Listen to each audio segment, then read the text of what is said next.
In the article, Pluralism and Public Policy in Public Education, the case of the San Francisco Unified School District and East Asian immigrant students, Douglas W. Lee outlines for us the mid-level management personnel that had to implement the new policies. There's the director, Ray Del Portillo. There's the office manager, Loretto DeLay. There's the director's federally funded aid for 1 year, Douglas Lee. The federal and state grants coordinator, Kathy Marconi. There's the ESOP program manager and also teacher competency officer, Kathy Reyes, who's 93 years old by now. Federal, state, local compliance coordinator, language census, that was me. IRAP, the Indo-Chinese program, was Cal Hyena. ESL resource teacher, Jean Ramirez. Spanish resource teacher, Margaret Wells. Chinese resource teacher, Doris Wong. Filipino resource teacher, Cora Ponce. In-service resource teacher, Lydia Stack. Title VII evaluators, Luis Hernandez, Paula Martin. And then out in the field, the Chinese Education Center principal, Mike Kittredge. Spanish Education Center principal, Rosendo Marin. Filipino Education Center principal, Ross Gema. Title VII Chinese bilingual manager, Anna Wong. Title VII Spanish bilingual manager, Ed Garvin. Title VII Filipino manager, Dr. Eli Robles. Title VII Japanese bilingual manager, Tetsu Hojo. Title VII Korean bilingual manager, Dr. Harry Bang. One tool that Mr. Del Portillo used to keep this vast bureaucracy together was a weekly cabinet in the basement office, characterized by Doug Lee as the gas and smoke-filled room, most of it coming from Kathy Marconi and the office manager, Loretto DeLay. I've devoted space in this talk to naming the above cast in order to provide our panelists and audience members plenty of grist for reminiscing about the many stories we have about a narrow time in history that we're all fortunate to share. For example, I fondly remember Jean Ramirez's program accountability skills.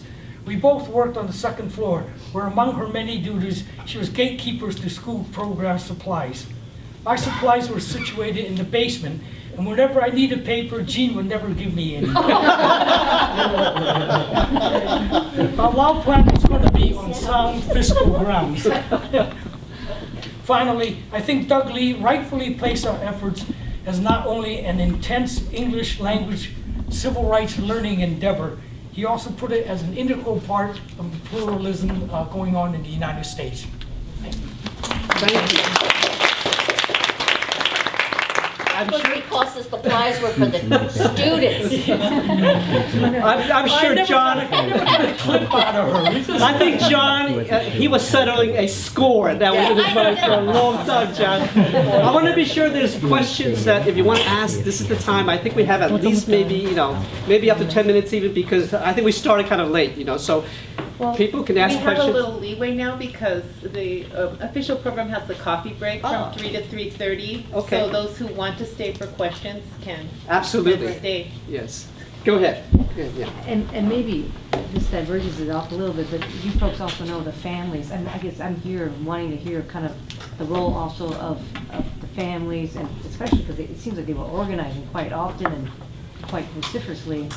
If there are those that are in the room also that you're aware of, or what happened to Kinney Lau and his mother, there leaves kind of a bit of a void there too. Yeah, I was interviewed on the 40th anniversary by somebody who was interested in the Lau family. They were doing their doctoral thesis. So she tried to contact Kinney, and he actually said, it was such a difficult time for me and my family because we were always put in the spotlight. I kept up with Mrs. Lau over the years, but Kinney has his own family, and but he said it was a very painful time. I don't want to remember it. So, and Alan Nichols had the same feelings, the school board president. So you can see the rippling effect when it sometimes isn't handled with care, and there's just the reporters and the huge publicity that's connected with it. The only other thing I want to mention is that I was actually a bilingual bicultural teacher the same time you were.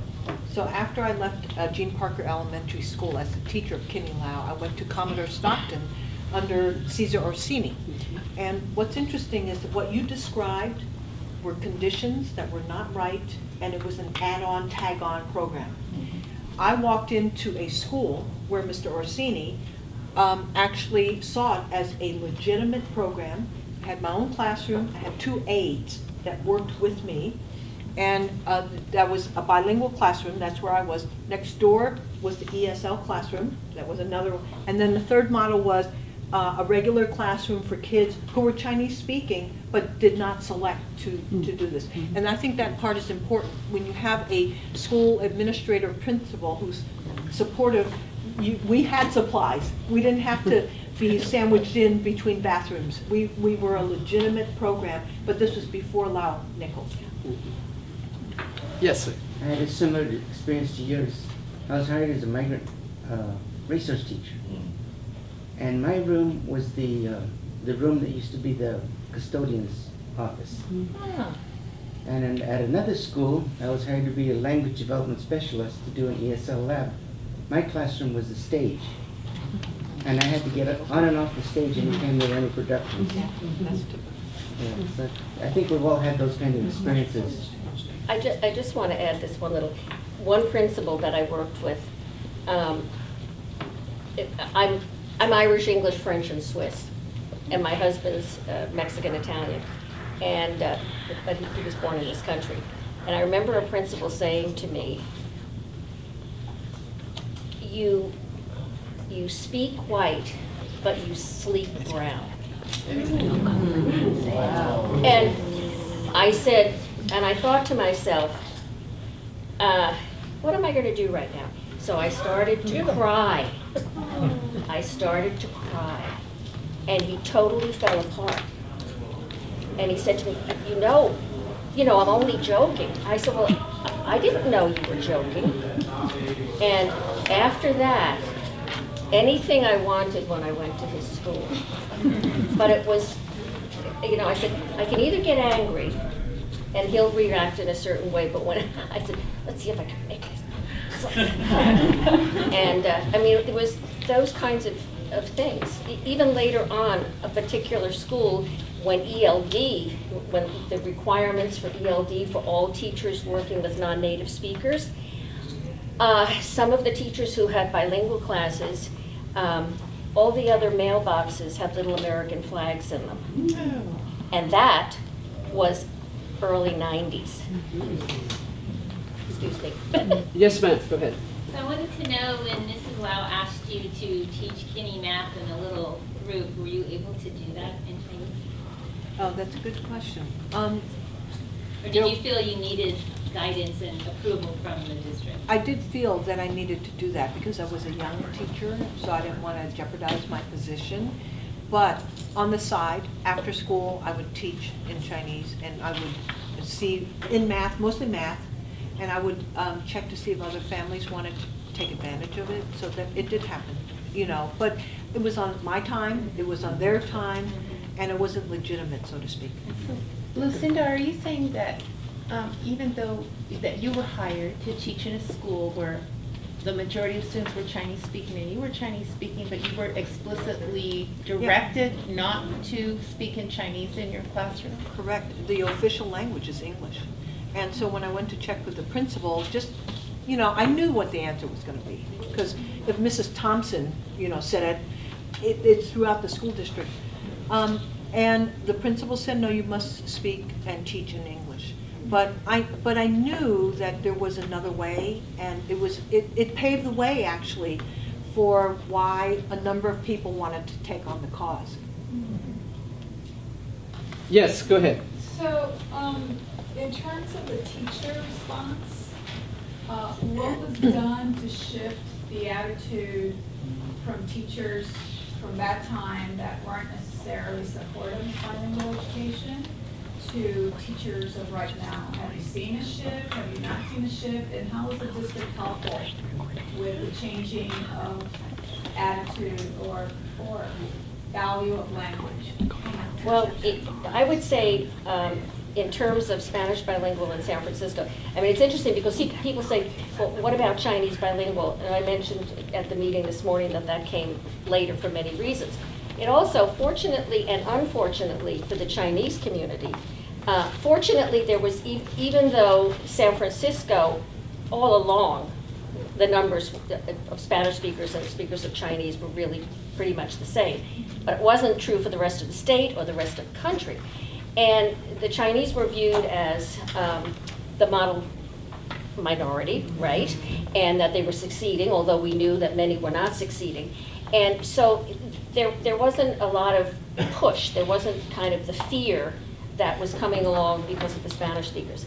So Title VII really was the boon in terms of Spanish bilingual education and the funding that came and provided for teachers. And we were able to have several schools, initially it was just one school, where the entire school was bilingual, and all of the teachers who were there were committed to that type of instruction. And it was quite successful. So it gave a kind of foot in the door as an example. And then as, other monies came along, and we had a lot of LULAC, and I remember going to community meetings. So we had a lot of that push very early on. We got more teachers who were interested in bilingual, but they were small numbers in each school. Maybe a class on each grade, and or up to about the third grade. And so it was coming in easily. I think the big negative came about when English language development, because many as teachers would say, I've been a good teacher all my life. And yes, indeed, you probably have, but you haven't been addressing the issues of the non-native speaker. So that's when we started. It wasn't,